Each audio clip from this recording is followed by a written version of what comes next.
Hi good morning day student. आज के इस लेक्चर में हम लोग बात करेंगे क्लास 12 हिंदी मीडियम बायोलॉजी के हमारे नेक्स्ट टॉपिक की, जो सबसे इम्पॉर्टेंट है बेटा। चैप्टर आप लोगों का चल रहा था ब्लड सर्कुलेटरी सिस्टम, ठीक है ना, हृदय परिसंचरण तंत्र। उसके अंदर सबसे मेजर इंपॉर्टेंट, सबसे मुख्य जो इम्पॉर्टेंट टॉपिक है वो आप लोगों का चल रहा है, आज से स्टार्ट होगा बेटा। दैट इज क्या टॉपिक है आप लोगों का? ह्यूमन हार्ट, मानव हृदय, ठीक है, दिल बोल सकते हैं आप लोग, नॉर्मली लोग आजकल इसी नाम से जानते हैं। क्लियर है? तो आज हम लोग बात करेंगे बेटा हार्ट के बारे में। Heart is a pumping organ. Manav heart जो है उसे आप लोग क्या बोलते हो? पंप ऑर्गन बोलते हो। अब पंप ऑर्गन क्यों बोला जाता है बेटा? याद रखिएगा, काफ़ी लोग या काफ़ी जो मेरे भाई हैं, टीचर्स वगैरह हैं, वो क्या कहते हैं कि नॉर्मली हार्ट जो है ना वो क्या कर रहा है कि ब्लड को प्योर करता है। दे आर क्वाइट रॉन्ग, बिल्कुल गलत है। हार्ट जो है वो केवल और केवल आपकी बॉडी में ब्लड को क्या करता है? पंप करता है। क्लियर है? क्लियर है ना बेटा? हार्ट क्या कर रहा है? आपकी बॉडी में ब्लड को क्या करता है? पंप करता है। पंप करना मतलब नॉर्मली ब्लड को धकेलता है, कहाँ तक? कोशिकाओं तक और ऊतकों तक ले जाने के लिए, ठीक है। अच्छा, मैं बात करूँ, हमारा जो हार्ट है, हमारा जो हृदय है, उसका आकार क्या होता है, कहाँ सिचुएटेड रहता है बेटा? ये बहुत इंपॉर्टेंट है। आकार आप लोगों के पंच के समान होता है। किसके समान होता है बेटा? पंच के समान, ठीक है। वेट की बात करें, वजन की बात करें, तो नॉर्मली इसका जो वजन है वो 300 से 350 ग्राम तक होता है। बस आपके हृदय का जो वजन है बेटा वो लगभग 300 से 350 ग्राम तक होता है। इससे ज़्यादा का भारी किसी का हार्ट है ही नहीं, ठीक है। और भाई आप लोगों ने मूवीज में देखा होगा दिल के टुकड़े, वो टुकड़े वगैरह कुछ नहीं होते। मैं आज आप लोगों को बताता हूँ क्या है क्या नहीं है। क्लियर है ना बेटा? सुनिएगा मेरी बात ध्यान से, ठीक है। 300 से 350 ग्राम का हमारा हार्ट होता है। सेकेंड थिंग इज है कि जो हार्ट हृदय है वो एक पेशीय अंग है। याद रखना, पेशीय है, यानी यह क्या है? अस्थि रहित है, अस्थि रहित। इसमें कोई भी बोन नहीं होती है, बोनलेस ऑर्गन होता है। क्लियर है ना बेटा? बोनलेस ऑर्गन है। इसकी उत्पत्ति किससे होती है? भ्रूणीय अवस्था में मेसोडर्म से होती है। मेसोडर्म क्या है? मैंने आपको बताया था कि जब भ्रूणीय अवस्था में कोशिकाएं विभाजित होती हैं, उनमें वितरण होता है, तो आप लोगों का ब्लास्टुला और ब्लास्टुला बनने के बाद में कोशिकाओं के स्तर बन जाते हैं। बाहर वाला स्तर एपिडर्मिस कहलाता है, मिडिल वाला मेसोडर्म कहलाता है, और एक्टोडर्म, मेसोडर्म और एंडोडर्म, ठीक है ना? ओके। अब इसकी उत्पत्ति किससे होती है? मेसोडर्म से। आकार जो मानव के पंच या मानव की मुट्ठी के बराबर होता है। वजन जो है वो नॉर्मली कितना होता है? 300 से 350 ग्राम, बस, ठीक है। अच्छा, फिर सुनिएगा बेटा, वो स्थित कहाँ है? आप लोगों को यहाँ पर भी गलती होती है। आप लोगों ने केवल मूवीज में देखा होगा कि भाई किसी एक्टर के हार्ट अटैक आ रहा है, वो अपना हाथ यहाँ पर पकड़ के बैठा होता है, ठीक है। यहाँ नहीं होता हार्ट, लेफ्ट हैंड साइड में नहीं होता। सुनिएगा मेरी बात, ठीक है, लेफ्ट हैंड साइड में नहीं होता है। क्लियर है? तो कहाँ होता है अभी आपको दिखाता हूँ। देखिएगा बेटा ध्यान से, आप लोग क्लियर कट में आप लोगों को बता रहा हूँ। आप लोगों का जो नॉर्मली है हार्ट है, हार्ट है वो बेटा इन केज ऑफ रिब्स, ये पसलियां हैं आप लोगों की, ठीक है।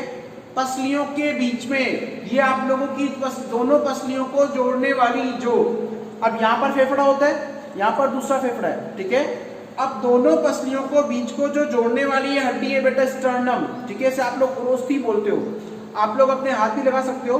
दोनों पसलियों को जोड़ने वाली हड्डी जो है ओरोस्थी, स्टर्नम जो है, उस स्टर्नम के बीच में, स्टर्नम के जस्ट नीचे यहाँ पर सेंटर में होता है, ठीक है, सेंटर में होता है। यानी जो हार्ट का ऊपर वाला हिस्सा है, ये वाला हिस्सा है बेटा, ये आपके स्टर्नम के नीचे होगा। क्लियर है? और जो नीचे वाला हिस्सा है बेटा, नीचे आप लोगों के इधर डायफ्राम होता है, यहाँ पर आपके डायफ्राम होता है, ठीक है। तो ये नीचे वाला हिस्सा जो डायफ्राम से जुड़ा हुआ रहता है, यानी कि डायफ्राम को छूता है। क्लियर है? अच्छा, जो लास्ट वाला पोर्शन है वो थोड़ा सा इस लेफ्ट हैंड साइड में मुड़ा हुआ होगा, थोड़ा सा लेफ्ट साइड में मुड़ा हुआ होगा। दैट मीन्स क्यों होगा? क्योंकि नॉर्मली मैं आप लोगों को बताऊं, आप लोगों के जो राइट साइड है, राइट साइड के ऊपर आपका डायफ्राम और स्टमक होता है, ठीक है। राइट साइड के ऊपर आपका डायफ्राम, यहाँ पर स्टमक है और यहाँ पर डायफ्राम है, उसके जस्ट साइड में इधर होता है। क्लियर है? उसके जस्ट साइड में कहाँ होता है? इधर होता है। क्लियर है ना? तो हार्ट की पोजीशन को लेकर, हृदय की जो आप लोगों की स्थिति है, उस स्थिति को लेकर अगर आपके माइंड में कोई भी बेटा भ्रांति है, अगर कोई भी आप लोगों के दिमाग में भ्रम है, तो उस भ्रम को लेकर मत पालिएगा, क्योंकि हार्ट की जो मैंने पोजीशन बताई है, पोजीशन जो है वो नॉर्मल इस तरीके की होती है। क्लियर है? पेशी ऑर्गन है, इसके जो चारों तरफ आवरण पाया जाता है, क्लियर है ना, उसे आप लोग बोलते हो पेरिकार्डियम। परिआवरण या हृदय आवरण बोला जाता है पेरिकार्डियम। पेरी होता है पेरीफेरी, ठीक है, जो हार्ट को क्या करके रख रहा है, एनक्लोज करके रख रहा है, हार्ट को वो क्या कर रखा है, घेरे रखता है, क्लियर है बेटा। कार्डियम, कार्डियम वर्ड निकला है कार्डियक से, कार्डियक यानी कि वो है कार्डियोलॉजी, हार्ट की स्टडी, ठीक है। अच्छा, पेरिकार्डियम जो है उसके 3 लेयर होती है, एपिकार्डियम, मायोकार्डियम और एंडोकार्डियम। एपिकार्डियम सबसे बाहर वाली परत है। हिंदी के वर्डिंग्स को अगर आप लोग जाओगे तो हिंदी के वर्ड बेटा काफी टिपिकल लगते हैं, ठीक है।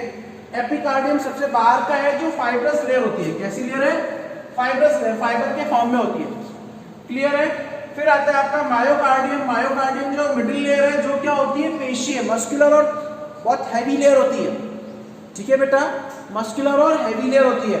और एंडोकार्डियम क्या है, ये सबसे अंदर वाली लचीली लेयर है, ठीक है, और किससे मिलकर बनी हुई है, एपिथेलियल सेल से, यानी कि एपिथेलियल उपकला कोशिकाओं से मिलकर बनी हुई होती है, क्लियर है।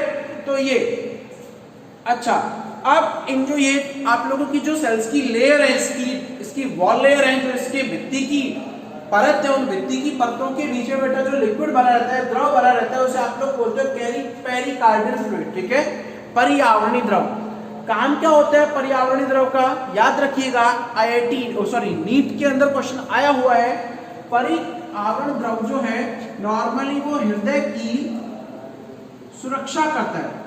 अब सुरक्षा कौन कौन करता है बेटा, एक तो हमारे फेफड़े करते हैं, क्लियर है, लंग्स करते हैं। लंग्स के अलावा आप लोगों की जो हृदय की सुरक्षा है पेरिआवरण द्रव करता है, या पेरिकार्डियम फ्लूइड करता है। क्यों करता है, किससे करता है बेटा, बाह्य आघातों से। अब ये वर्ड में लिखा बाह्य आघात, बाह्य आघात क्या है, यानी अगर सपोज दैट कोई एक्सीडेंटल केस वगैरह हो जाता है, हार्ट के ऊपर चोट ना लगे, उसको फ्लेक्सिबिलिटी भी देता है ये पेरिकार्डियम, ठीक है, चोट ना लगे इसका भी ध्यान कौन रखता है, आप लोगों का पेरिकार्डियल फ्लूइड, ठीक है। अब बात करते हैं इसकी आंतरिक संरचना के बारे में। आंतरिक संरचना की बात करूं बेटा तो सबसे इंपॉर्टेंट है जो मानव हृदय है वो क्या है, चतुष्कोष्ठकीय संरचना है। अब चतुष्कोष्ठीय मतलब 4 चैम्बर्ड, 4 चैम्बर्ड। अच्छा 4 चैम्बर्ड मतलब इसमें कितने चैम्बर होते हैं, 4 कोष्ठक होते हैं। कौन कौन से, 2 आलिंद और 2 निलय। 2 आलिंद और 2 क्या होते हैं, निलय होते हैं, ठीक है। आलिंद को आप लोग इंग्लिश में आर्टरियम बोलते हो, ठीक है, और निलय को आप लोग बोलते हो वेंट्रिकल, ओके। आर्टरियम और वेंट्रिकल, आपके माइंड में आ रहा होगा कि सर आप डॉक्टर वाली हैंडराइटिंग लिख रहे हो बेटा, इन फ्यूचर आपको भी डॉक्टर ही बनना है, ठीक है, तो इसलिए दिल वगैरह के चक्कर में मत पढ़ो। हालांकि आप अगर कार्डियोलॉजिस्ट पढ़ोगे तो पूरे दिल के बारे में पढ़ना पड़ेगा, ओके, लेकिन केवल हार्ट तक सीमित ही रहना, दिल विल प्यार व्यार मैं ना जानू ये मत करना, ठीक है, ओके। अब आगे बात करते हैं चतुष्कोष्ठीय संरचना, यानी कि इसके अंदर 2 आलिंद और 2 निलय, ओके। अच्छा नॉर्मली बात करें तो ये दोनों आलिंद और दोनों निलय, लेफ्ट और राइट,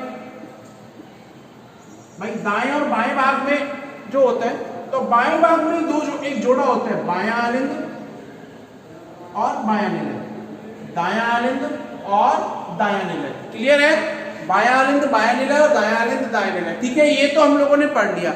अच्छा अब आपके माइंड में क्वेश्चन आ रहा होगा कि सर नॉर्मली अभी तक हम लोगों ने, अगर किसी बच्चे ने पॉइंट आउट किया हो तो मैं आपको बताऊंगा, अभी तक आपके माइंड में क्वेश्चन आ रहा होगा कि सर अभी तक हम लोगों ने पढ़ा है कि बोर्ड का लेफ्ट साइड ये होता है, ठीक है, थोड़ा सा पॉइंट है लेफ्ट और राइट साइड का एंगल का फर्क है, ठीक है ना। अच्छा फिर राइट साइड ये होता है, लेकिन आपने तो उल्टा लेकर रखा है, आपने इसको बायां निलय लेकर रखा है और इसको दायां निलय लेकर रखा है।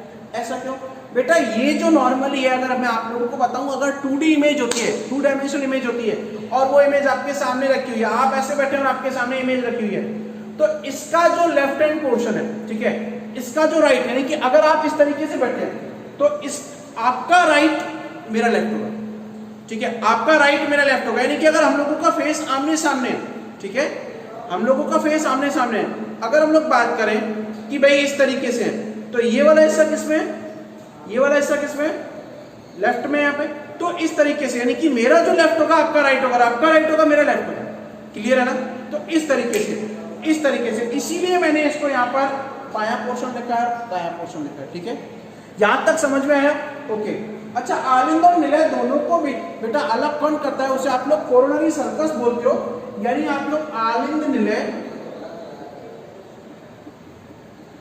दरार, आलिंद और निलय दोनों को अलग करने वाली जो दरार होती है उसे आप लोग आलिंद निलय दरार या फिर कोरोनरी सर्कस दरार या कोरोनरी सर्कस कहा जाता है। ठीक है, क्या कहा जाता है? कोरोनरी सर्कस या आलिंद निलय दरार कहा जाता है। ठीक है, अच्छा अब मैं आप लोगों को बताऊं कि ये नॉर्मली आप लोगों का फंक्शन किस तरीके से होता है कि हार्ट के अंदर जो पार्ट है आपके आलिंद और निलय, इसमें विभिन्न भागों से बेटा क्या लाया जा रहा है? ब्लड लाया जा रहा है। अलग अलग भागों से क्या लाया जा रहा है? ब्लड। ओके, अगर हम लोग बात करें कि हार्ट के अंदर, सुनिएगा मेरी बात, इंपॉर्टेंट है, बहुत इंपॉर्टेंट है। हमने पढ़ लिया कि जो हमारा ब्लड है वो दो टाइप का है, एक तो है प्योर और एक दूसरा कौन सा है? इम्प्योर। एक तो है प्योर और दूसरा कौन सा है? इम्प्योर, यानी शुद्ध और अशुद्ध। अच्छा, प्योर ब्लड को आप लोग क्या बोलते हो? ऑक्सीजनित बोलते हो, ऑक्सीजनित। और इसको क्या बोलते हो? वीऑक्सीजनित। ये शब्द क्या है? ऑक्सीजनित, यानी जिस ब्लड में हीमोग्लोबिन के साथ में ऑक्सीजन जुड़ी हुई है और ऑक्सी हीमोग्लोबिन है, वो क्या कहलाता है? ऑक्सीजन, यानी कि शुद्ध रुधिर कहलाता है। क्लियर है ना बेटा? शुद्ध रुधिर कहलाता है। ओके, अब क्या कह रहा है कि इम्प्योर, वीऑक्सी, वी मतलब बाहर निकलना भाई, कोई मतलब नहीं है इसका। वी का मतलब होता है बाहर निकलना। हालांकि केमिस्ट्री के टर्म है, आप लोगों की केमिस्ट्री के लेक्चर में आपको टीचर समझाएंगे पूरा का पूरा। ठीक है, वीऑक्सीजनित यानी कि इसमें ऑक्सीजन नहीं है, तो क्या है भाई? जब ब्लड के प्लाज्मा के साथ में CO2 जुड़ जाती है तो इसे आप लोग क्या बोलते हो? वीऑक्सीजनित यानी कि अशुद्ध रुधिर बोलते हैं। अच्छा, केवल ब्लड में CO2 की अशुद्धि होती है?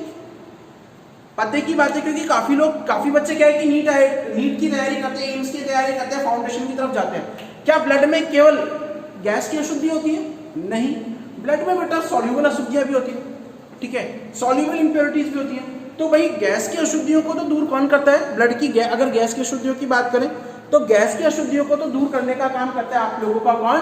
नॉर्मली कौन कर रहा है? गैस की अशुद्धियों को दूर करने का काम करता है आप लोगों का लंग्स, फेफड़े। और अगर आप लोग सॉल्युबल इंप्योरिटीज की बात करें, यानी जो घुलित अशुद्धियां उनकी बात करें, अगले चैप्टर में आएगा आप लोगों के पास किडनी नाम का एक जानवर आएगा। ठीक है, किडनी जो है वो क्या करती है? सॉल्युबल इंप्योरिटीज को आप लोगों के ब्लड में से दूर करती है। ठीक है, आई बात समझ में? तो बेटा ऑक्सीजनित और वीऑक्सीजनित का मतलब समझ में आया, यानी जिसमें ऑक्सीजन जुड़ी हुई है वो ऑक्सीजनित और जिसमें ऑक्सीजन नहीं जुड़ी हुई है वो क्या है?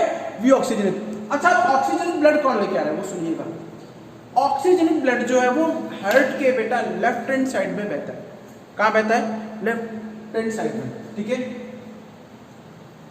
कौन लेके आता है? बेटा ये फुफ्फुसीय जो शिरा है, जो फुफ्फुसीय शिरा है वो ऑक्सीजनित ब्लड को लेके आती है।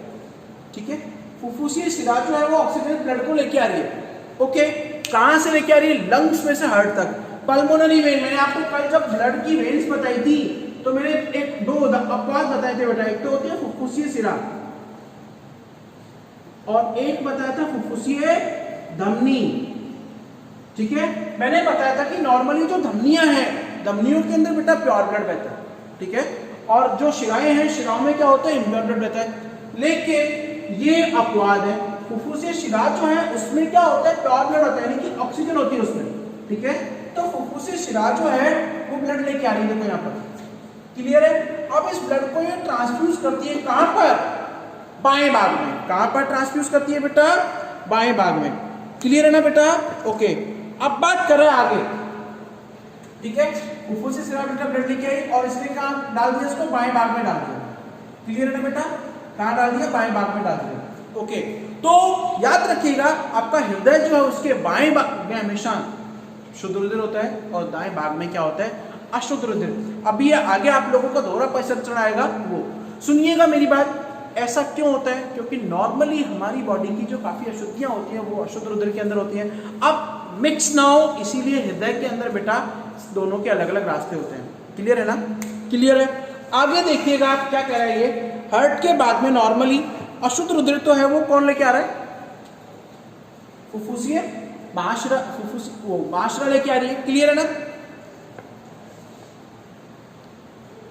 तो बेटा इम्प्योर कौन लेके आ रहा है? जो हृदय शिरा है, नॉर्मली हृदय के अंदर लेके आ रही है, दाएं आलिंद में लेके आएगी और यहाँ से ये बेटा महाशिरा के द्वारा आगे बाहर निकाला जाता है। ठीक है, अब बात करते हैं इसकी इंटरनल स्ट्रक्चर। इंटरनल स्ट्रक्चर के अंदर बेटा 4 चैम्बर, चारों चैम्बर एक दूसरे से अलग अलग रहते हैं। ठीक है ना, आपस में सेप्टम या फिर सेप्टम बेटा इस तरीके से ये रहा। ठीक है, ये जो ब्लू वाला दिख रहा है इस तरीके से पीछे भी होता है और सेंटर में भी होता है। ब्लू वाला हिस्सा जो है सेप्टम कहलाता है। सेप्टम के द्वारा जो चारों चैम्बर है वो एक दूसरे से क्या रहते हैं, अलग अलग रहते हैं। ठीक है ना, ओके। अच्छा, आलिंदों के मध्य, अब ये दोनों आलिंद है, इनके बीच में बेटा अंतर आलिंद कपाट इंट्रा आर्टियम सेप्टम का एक पाए जाते हैं। ठीक है, और इसके बीच में एक अंडाकार एग के रूप में बेटा एक खात होती है, एक विधलत होती है, जिसे आप लोग फॉसिल अंडाकार खात बोलते हो। ठीक है ना, नॉर्मली अगर हम लोग बात करें तो जो निलय है, जो आप लोगों के वेंट्रिकल्स हैं, उन वेंट्रिकल्स के अंदर नॉर्मली क्या होता है कि उनमें निलय कपाट पाए जाते हैं और आलिंद और निलय दोनों जो है आपस में आलिंद निलय कपाट के द्वारा घिरे रहते हैं। क्लियर है। अब आलिंद निलय कपाट और आप लोगों के जो छिद्र है इसका काम क्या है कि ब्लड के वापस अपोजिट डायरेक्शन में जाने से रोकना, ब्लड को वापस अपोजिट डायरेक्शन में क्या करना, जाने से रोकना। क्लियर है बेटा, क्लियर है, ओके। अब आलिंद और दाएं निलय के बीच में बेटा त्रिवलनी कपाट पाए जाते हैं और बाएं आलिंद और बाएं निलय के बीच में द्विवलन कपाट पाए जाते हैं। ठीक है, द्विवलन कपाट पाए जाते हैं। ओके, अच्छा, आलिंद की वॉल के पास में बेटा एक पेस मेकर यानी कि एक क्लम्प लगा रहता है, गुच्छा लगा रहता है, जिसे आप लोग एसएन साइनो ऑरिकुलर नोड बोलते हो। एसएन का काम क्या है बेटा, वो एक अलग प्रकार की ध्वनि उत्पन्न करता है, जिसे आप लोग क्या बोलते हो, डब बोलते हो। अच्छा, एसएन के द्वारा जो ध्वनि उत्पन्न होती है उसे आप लोग क्या बोलते हो, डब बोलते हो, और इसे ही आप लोग हार्ट बीट या फिर हृदय स्पंदन बोलते हो। ठीक है, हृदय स्पंदन। क्लियर है, हार्ट बीट बोला जाता है। क्लियर है ना, ओके। अच्छा, हार्ट बीट कितनी होती है, हार्ट बीट जो है वो स्वस्थ मनुष्य की 1 मिनट में कितनी बार होती है, 72 बार होती है। क्लियर है ना बेटा, क्लियर है, ओके, थैंक यू।